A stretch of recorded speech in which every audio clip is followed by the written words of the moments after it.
Hello friends, అందరికీ నమస్కారం. Telugu life story వింటున్న ప్రతి ఒక్కరికి మనస్ఫూర్తిగా కృతజ్ఞతలు. అలాగే విశ్వానికి కృతజ్ఞతలు. మనీ మంత్ర 2 ఎపిసోడ్ 88. ఇప్పటి వరకు మన జీవితంలో ఎన్నో సాహిత్యాల్ని చదివి విని ఉంటాం. ఏదైనా మనకు అర్థం అయితే కొన్ని రోజుల అదే పనిగా దాన్ని పాటించడానికి ప్రయత్నిస్తాం తప్ప కంటిన్యూ చేయము. ఇంకొకటి ఏదైనా కొత్తగా వస్తే మళ్ళీ ఆ ప్రయత్నాన్ని కొనసాగిస్తాం. మనమే మేధావులుగా ఎవరు అడక్కపోయినా బోలెడు సలహాలు ఇస్తాం. ఇలా మీ జీవితంలో ఎప్పటి వరకు ఎన్నో చేసుంటారు. విజేతలకి మనకి తేడా ఏంటంటే వారేదైనా మొదలు పెడితే చివరి వరకు పూర్తి చేస్తారు.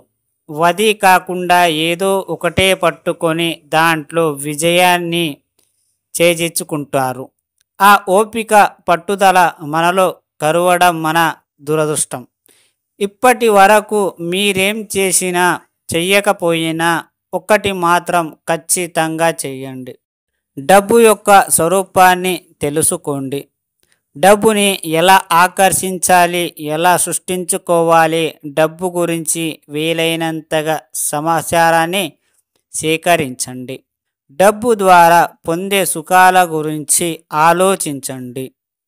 ఒక సాధకుడు తన సాధనలో కావలసిన దేవత ఘర్షణని స్వయంగా పొందినట్టు, ఒక యోగి తన సాధనలో అనంత విశ్వాన్ని చవిచూసినట్టు, ఒక విద్యార్థి IAS సాధించినట్లు, ఒక తల్లి తన పసిపాప కొరకై నిరంతరం ధ్యాసలో ఉన్నట్టు, ఇలా మొదలుపెట్టిన నుండి నిరంతరంగా మీ జీవితపు చివరి అంచుల వరకు డబ్బు యొక్క అవసరం గురించి అధ్యయనం చెయ్యండి.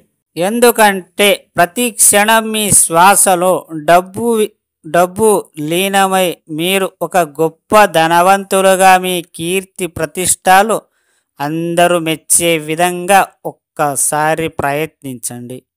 ఇప్పటి వరకు మీరు చేసిన ప్రయత్నాలన్నీ దీంట్లోనే ఇమిడియనున్నాయి.